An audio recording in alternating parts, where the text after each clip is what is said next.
在汉语里，混账是一个极其严重的戾词。所谓戾词，就是指骂人的话。混账作为戾词，可不是程度一般的侮辱性词汇。我们在书中或者电影中会看到，只有某人被气得头顶冒烟，脚底乱跺，到了咬牙切齿的地步，才会怒吼一声混账王八蛋。而被骂的人反过来一定也是瞬间火冒三丈，如果不给对方来个白刀子进去，红刀子出来，至少也要把对方暴揍一顿，方解心头之恨。那么为什么这个词在骂人和被骂的双方看来都是极度严重的侮辱性词汇？这背后有什么深层的道理吗？我们今天尝试探讨一番，看看能不能说出个子丑寅卯来。先放下帐篷这个词所具有的人身攻击色彩，回到这个词的字面，我们可以看到，混账的账大概可以指帐篷的帐，或者是帐房的帐。而混账就其字面意义，可能就是指在帐房里面混住。让我们把视野拉远，以数千年的中国历史做背景，来看看这个词的含义演化。大家都知道，汉族是中国的主体民族，而汉族的生活方式自古以来主要以农耕为主。汉民族的内部纷争我们今天不谈，他所面临的外敌在历史上主要以北方的游牧民族为主。举其落大者，秦汉时有匈奴，魏晋时有五胡，隋唐时有突厥，两宋时有契丹、女真、蒙古。到了宋明时期，蒙元和满清直接入主中原，成为中国之主。以上这些民族大都是游牧民族，逐水草而居，和汉民族以农耕为主形成鲜明对照。汉民族农耕定居，自从周武王伐纣，西周以宗法制为基础，封邦建国，到春秋时代，孔子创立儒家学说，家庭内部讲究长幼有序，父慈子孝，兄友弟恭，对于男女代际之间的讲究到了极为复杂且谨严的地步。而反观以游牧方式生活的北方草原民族，由于逐水草而居的生活特点，不会在一个地方待太长时间，总是带着帐篷毡房在草原上四处移动，所以一家老小不分长幼男女都睡在一个帐房里。这种情况即便是在今天，在逐水草而居的新疆哈萨克族依然如此。各位观众朋友们，如果你们有人读过新疆作家李娟所写的散文集《冬牧场》的话，肯定对此不会陌生。在李娟的书中，不但游牧的家庭一家人住在一起，如果有客人路过，也会非常自然地和这家人住在一起，不管是主人或是客人，都会觉得这是再自然不过的事情。惊奇和诧异往往发生在两种生活方式发生碰撞的时候。由于人们从小只习惯一种生活方式，也就会想当然地以为自己民族的生活方式是天然合理的、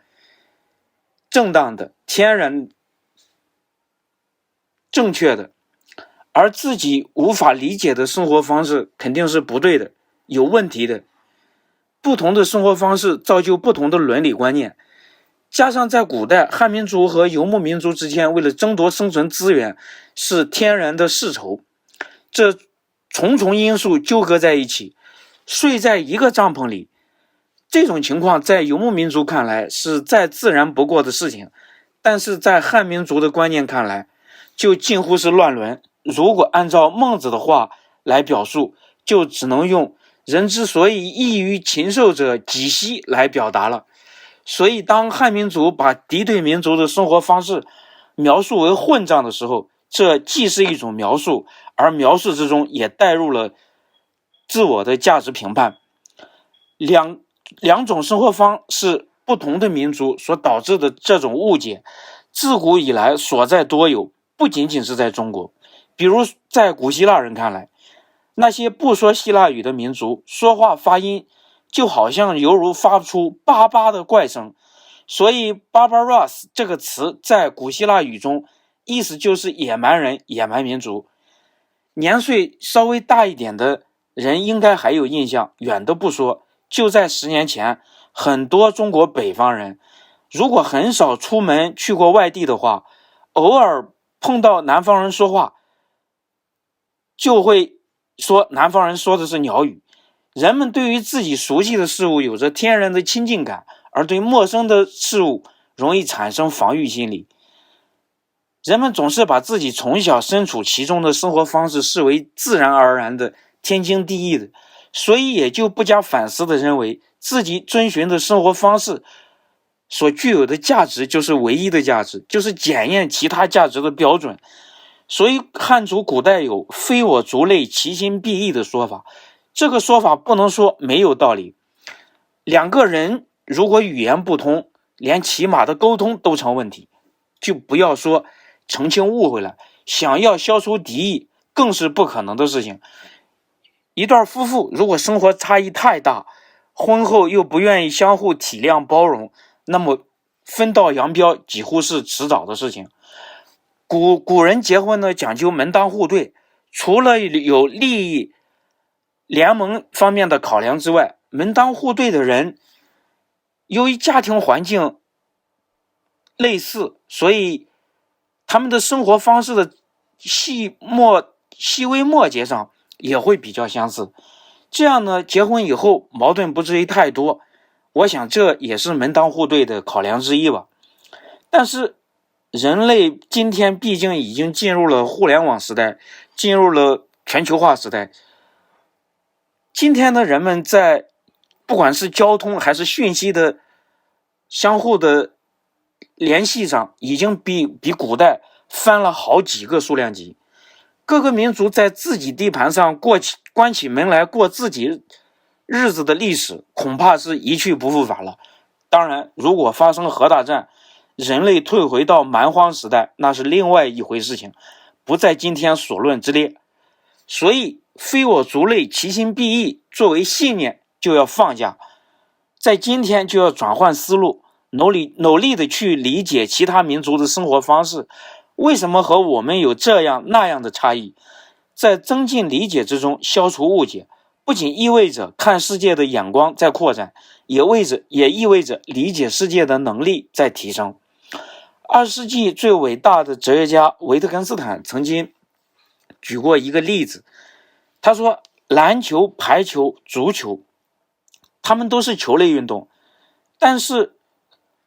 不同的游戏其玩法却大相径庭，这就是因为各个游戏之间规则不相同。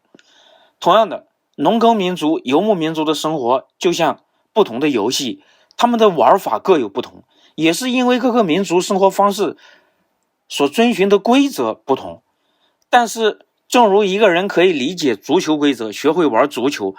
并不妨碍他也能理解篮球规则，学会玩篮球。那么在今天，任何一个人或者一个民族也可以在坚守自己民族文化的同时，尽可能的去做到理解他人或者其他民族，最终大家做到求同存异，共同生活在我们的地球家园之上。在今天，任何人任何民族如果固步自封，最后只能毁掉自我，失去前途。